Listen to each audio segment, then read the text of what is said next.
Hello and welcome to Verbal to Visual. Today I want to share with you a preview of sketchnoting in the classroom, a resource kit that I'm building for educators who want to bring visual note-taking into their classroom and share this skill with their students. What you're about to see is the first video that teachers are encouraged to play in their classroom so that students get a feel for what the series as a whole will look like and what they'll learn from it. So take a look.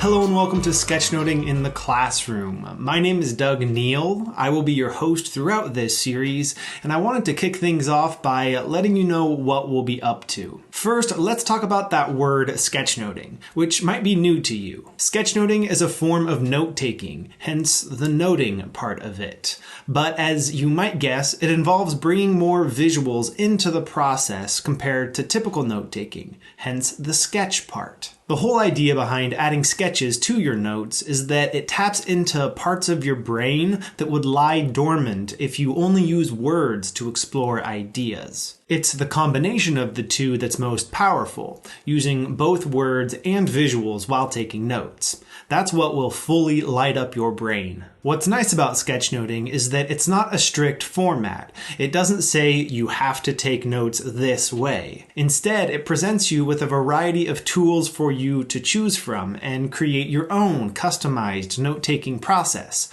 one that works well with your learning style and your personality. So for the doodlers out there, your notes might be heavy on the sketches. For those who prefer working with words, you might stick mostly to that, but maybe bring in some diagrams here and there to help you organize those words. And there's plenty of room for everyone in between those two ends of the spectrum. So most of what we'll be doing in this series is introducing you to a variety of note-taking tools and letting you experiment as you combine them in different ways to help you take better notes in class, study better outside of class, plan projects more effectively, and ultimately become better at working with and presenting ideas. Those are skills that are never going to go out of style, which is part of the reason your instructor decided to bring me into your classroom in this way. Speaking of, I wanted to point out that this thing here is going to be a collaboration between me and your instructor and you all. I'll be introducing lots of ideas to you in this video format,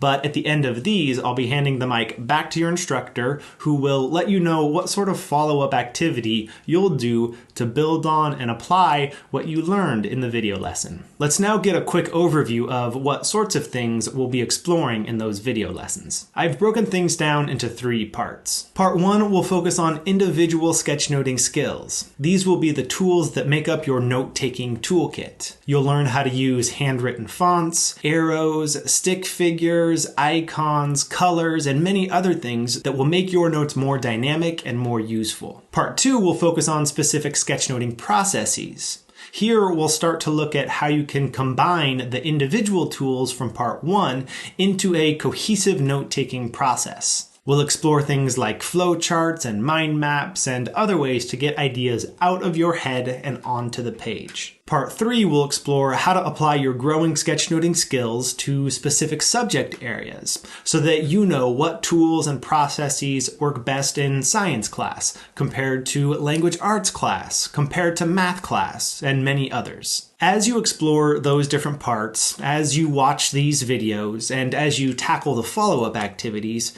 keep in mind the goal here, for you to find a way of working with ideas that's best suited to your learning style and your personality. My hope here is that the core note-taking skills that you'll be learning and applying via this series are skills that you'll carry with you so that no matter what challenges you face in the future, be it in another school environment or at a particular job, or even with your own personal projects, you'll have this creative sketchnoting toolkit to pull from to help you tackle those challenges. So let's start building those tools. Thanks for watching, and I'll see you in the next video. I hope you enjoyed that preview. If you like what you saw in it, be sure to check out more details about this resource kit at verbaltovisual.com. Thanks for watching, and I'll see you again in a future video.